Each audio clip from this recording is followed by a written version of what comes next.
I don't really watch the news or read the papers, but it's on Facebook I see stuff. Yeah. And it's you're constantly getting stuff about the sweeteners and stuff like that, and all the cancer things in the sweeteners. Yeah. One thing I have noticed is that glucose fructose syrup is in everything. Yes. I've started to look. It's appearing in jams. Yes, because it's been allowed now. They allowed it not that long ago. Is that corn syrup? Yes. I thought it was. Yes. It's in brown sauce, ketchup. Yeah. Is it? Yeah. I don't know about those. It's really surprising. It suddenly appears in recipe, in ingredient list. Yeah, there was a change in the law not that long ago that has allowed it to come in. And the change in the EU regulations to do with jam. We were talking about that. Yeah, to do with jam has meant that people are now able to use corn syrup instead of sugar. At least because in the UK we used to just use sugar. Yeah. And of course the EU says that's too much sugar, but what people do is drop in the sugar. If you drop the sugar, you've got to up the other sweeteners of some description. So they're preservatives. To my dad about it, and he was saying that there's been some studies to say that it might have something to do with the huge hike in diabetes. Yes, it is. Because the body doesn't know what to do with it. Yeah. With corn syrup. With corn syrup, high fructose. And also, you see, because this all goes back to all the stuff in America, this is what they had to keep their farmers in work. So it was like, what do we do with the excess corn they're producing? And that's why things like McDonald's and some of the other sort of foods from outlets like that is you can leave the food out for 2 years and it's still not growing anything because of the high levels. I mean, they put it in bread. Corn syrup goes into bread. You know, it's like it's actually quite scary. It made me wonder, whether it's gonna sneak its way into everything. Anything processed, I think. Yeah. And because the other thing's quite interesting, because I was saying that I've been revisiting this because I'm putting a book together, and I mean it's one of those things that I clocked it, but I didn't really clock it, and I clocked yesterday when I was writing. I was writing on stuff to do with the duodenum, and you've got a little duct that comes from the gallbladder, and you've got a duct that comes from the pancreas, and they both join together, and then they both put, all the enzymes and the bile and everything, then goes into the duodenum. Okay, and there's a little sphincter muscle there. I always remember, and these stupid things I always remember, it's like with the duct it's the same name as the duct from the gallbladder. It's called the duct of Oddi. I always remember, because it makes me think of Bill Oddie, because that's the way I remember things. I put associations with them. Yeah, and this little sphincter here works with the neurotransmitter that's short is called CCK, which is cholecystokinin. Okay, cystokinin. Now, cholecystokinin, it's one of the neurotransmitters that also tells the body that it's full up. Okay, that you've got enough food, that you're full. That one and another one called secretin, the two of them tell the stomach, guys, we're full, we don't need to eat anything else. If you're on a low-fat diet, cholecystokinin doesn't work very well because it's kicked off by the presence of fat. So, and what happens is that it controls how the enzymes come from the gallbladder, liver and pancreas into the duodenum. But of course, if you're on a low-fat diet, then you're not actually, that part of your body actually isn't working properly. So you never get the feeling that you're full. And of course, the other thing is that if the cholecystokinin isn't actually activating that little sphincter, then what happens to all the bile and the pancreatic juices and everything like that? So in other words, you're more likely to get gallstones, you're more likely to get problems with your pancreas like diabetes. And it's because you're not eating proper fat. A small, no, not saying a lot, but you need to eat proper fat and not low fat. Are you talking about sort of like avocado fats and olive oil fats? No, they're proper fats. They're proper fats, and things that are natural. Yeah, olive oil, butter that's not been messed around. That sort of thing. Proper fats, and also because of course low fat stuff. Not only has the fats been decreased, the fats have been messed around with, but also of course the sugar content's gone up because they've got to keep the flavour, because the flavour's held in the fats. So it does make you wonder. I mean, they know they're seeing it in America, that there's, this stuff to do with low-fat diet things. It's actually seeing people balloon. And part of it is because this isn't functioning. It's like I knew it because even when I was in practice, I had people with this issue, with CCK issues, but for a totally different reason. Because organophosphate poisoning has an effect on CCK. And it's like, so I was dealing with it from an environmental poisoning point of view. But it's like it never really clocked the serious significance of what happens when people are on low-fat diets. So you're on a low-fat diet to lose weight. Yeah. But you're not having the proper fats. Yeah. So actually it's counterproductive. Yeah, and also you get that stuff you can take now that actually, what does it do? It binds the fat in the body and shoots it straight out. I can't remember what it's called. Those adverts. Less something. The special tablets. The special tablets you can take. That's you can eat it, and it just. But then that means that again, it's not working. You're not going to get this process working. So you're going to get a backup into the gallbladder, and you're going to get problems backing up into the pancreas as well. It's funny, as soon as I saw low-fat diets, I was reading labels and said it's a load of rubbish. From day one I started seeing them. But it's like you go into a supermarket and you try and get an ordinary yoghurt. Yeah, I looked for them for my daughter and it's very difficult to find. It's very hard. I mean, I deliberately don't. I mean, I must admit, I have known that some people put low-fat yoghurt on their thingies and have actually found out that the milk content is 4% fat, which is that's actually full fat, because low fat's either 2% or 1%.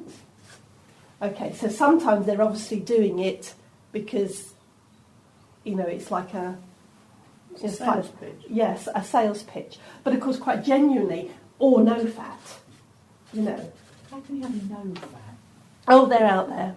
And I mean, and I've had a thing about refusing to buy low-fat anything for whenever, and it's like I found that, Si's mostly okay because he tends to eat Greek yogurt and he tends to eat goat's milk yogurt, and with Greek yogurt there's usually a choice of full or whatever.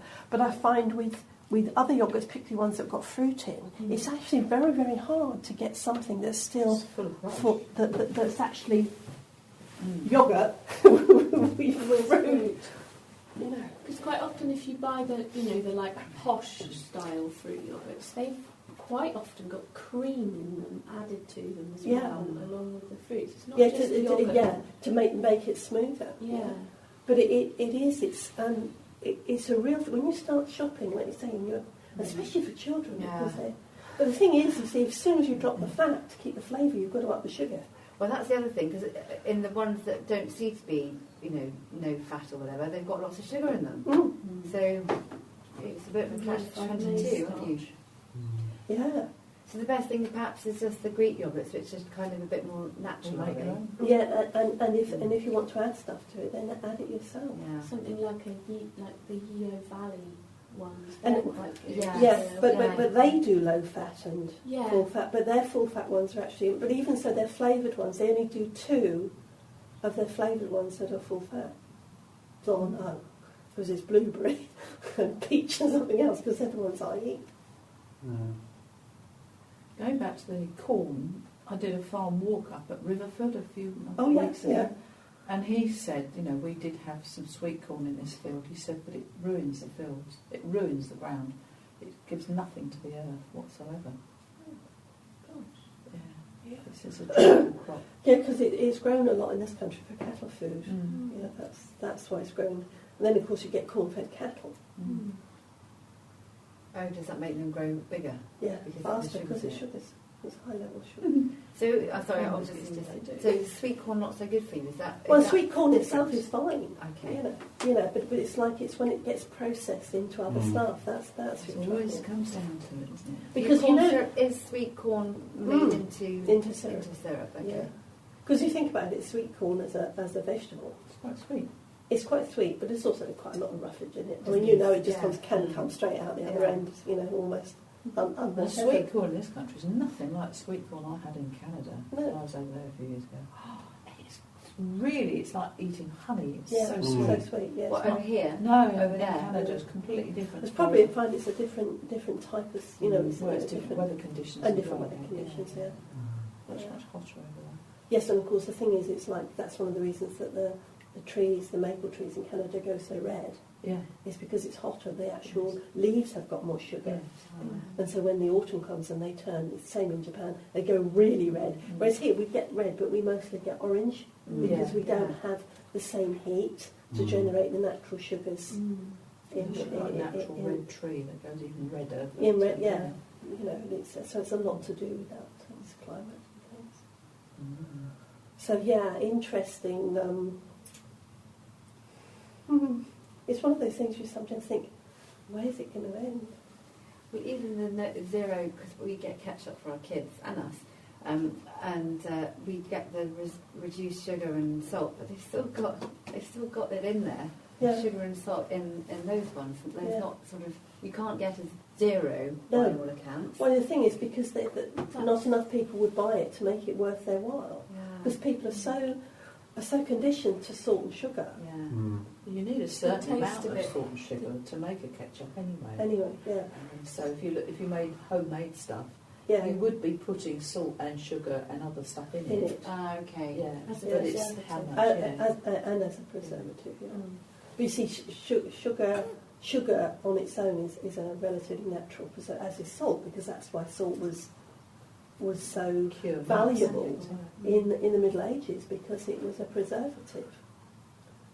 You know, and it's where places like Essex and some of the others that have got huge salt pans, and and the salt mines we've got in this country around Cheshire and that, you know, they were really they've got very wealthy on the fact that people needed salt to preserve meat and things like that. Before, I didn't realise that. It was such a very good, such a preservative like that. Yeah. Salt and sugar. Serious, you know. I mean, years ago, the folk band, Steel Ice Band, they did LP, not DVD, LP, knows about that far back, called Below the Salt. Because below the salt was where the servants were, because it was below the table of the Lord, you know, the Lord of the Manor.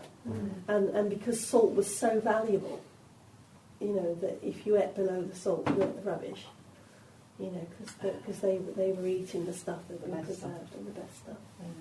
Have you been watching the Tudor Farm Monastery? No. I've recorded that. It's really interesting. I tell you, those people, they must be gluttons for punishment, that lot She of said historians, that- because they're always the same ones, She aren't said they? that's the best time that she's done. She Yeah. said it was really so good, and the Yeah. food was very good. Yeah, and I was things going like to say, that, because that was the time that the salt first became really widely available, you know. And it's the same with spices, and the odd reason why all the spices were so, you know, were brought in was not just for flavour, it was the fact that things preserve. Oh, some spices preserve as They well. preserve as well, yeah. Well, yeah, if you look at curry, for Well, I example, suppose that's why. you know, you've got really stuff like that. I mean, it preserves and it keeps the food safe, especially if you're in a hot climate. Yeah. You need that. You need it to kill all the other Boats. interesting things that are going on in your digestive system at the same time. Yeah. I had first-hand knowledge of use of having had our first week here, the first one we did, and all acidophilus, and all those ones there, Yeah. having had to have 3 lots of Yes, antibiotics. because you had all the... I tell you, it stripped me completely. I felt completely You actually stripped. know. So yeah, and I remember what you were saying about you had to kind of like double it a bit, didn't Yeah, you? Say at that least, you need yeah. to get it really through. It's taken, I think it's only now, It's so starting after to about take 6 weeks, weeks yeah. so probably about 4 weeks of taking lots of stuff. So what did you have that required I it? just had a throat infection, Yeah. but I'm never going to say that again. It was hideous. Yeah. The worst. I had to go to hospital for an IV drip and antibiotics and I've heard of some another. people had that. Yeah, I've been doing some serious work on some stuff just that week. Yes, And had my obviously Reiki released. Master's attunement the day before. And so it just nice got you- big clear out. Yeah. Mm. Yeah, Are you okay. ready for this? That's what I got from those books. It's like you take antibiotics now because you're going to get better, but actually they're not really doing anything because the bacteria are resistant. But that really whacks your body, Yes. so therefore You're your body lower. can't cope, Mm-hmm. and then You you're get more. a double whammy. Yeah, it's a double whammy. Wow, I'm never having a word said bad against antibiotics. No, they because have I their was- place. Yeah, It's like everything. That absolutely had and its it- place. and And it it- made me see about allopathic medicine, it has its has place. its place. has its place. And it's also, as well as it depends what antibiotics they give you, because that So you can get the be wrong one. crucial, Mm. depending on the bug they're dealing with. Ah, You know, and it's like Needs if to you're, be if very you're really, specific. really lucky, someone clocks straight away if you've got a one that's a really dug-in bug, Yeah. then there's a particular type of antibiotic you'll have to hit. You can't hit it with the normal Yeah. amoxicillin. it's like 3 Yeah, antibiotics. you have to actually hit it really, really, really hard. Because It took most 6 days for it even most to go. bacteria now to are start. resistant to the majority of antibiotics, Yeah. and there's only a few. Yeah, But the thing that really, and I know this is not yeah, relevant, but it is relevant, is that the pharmaceutical companies are not creating new antibiotics No, they haven't done for the last 40 years. because A, they're hugely expensive, but they know that if you develop a new antibiotic, it'll be resistant. It'll be effective for maybe about 6 months to 10. Wow. and of course they're not going to get their money back. They're not going to are get the money back. So they're much better putting everyone on statins, where the constant flow of money. So antibiotics are not being generated. We've just got a set amount, and the thing that they go on about is the fact that people take the antibiotics, it goes through the system, out the other side, goes into the water, Water. goes in. So Goes into all the food chain. All the bugs, Yes. are all the getting- bugs out there Ah, are being exposed to antibiotics that we're taking Yeah, and flushing into the environment. holy moly. and of So course Sue's right. There are a few that are still, Yeah, but they're giving those to animals and stuff, and then. and that's why the things like Bryce got there, the herbal antibiotics and the herbal antivirals. It's a good idea to know. I mean, obviously tea tree's the be all and end all. Yeah. But I mean, you know, and I it's tried gardening with that because I didn't know what else to do with it, but it wasn't having any No. effect on it. Thyme and sage and Yeah. honey gargles are good, and vinegar, salt yeah. vinegar. But it's like Okay. but it's like you need to read up on what you can use, particularly if you've got a young family, about what you can use that actually has got more flexibility. Yeah. Mm. Can I suggest it now? Because I like those books. So they're by Stephen. Anyone listening to the Booner. tape, they're Stephen Booner's books. Yeah. Herbal antibiotics and herbal antivirals. And Booner is Buhner. Yeah. You know.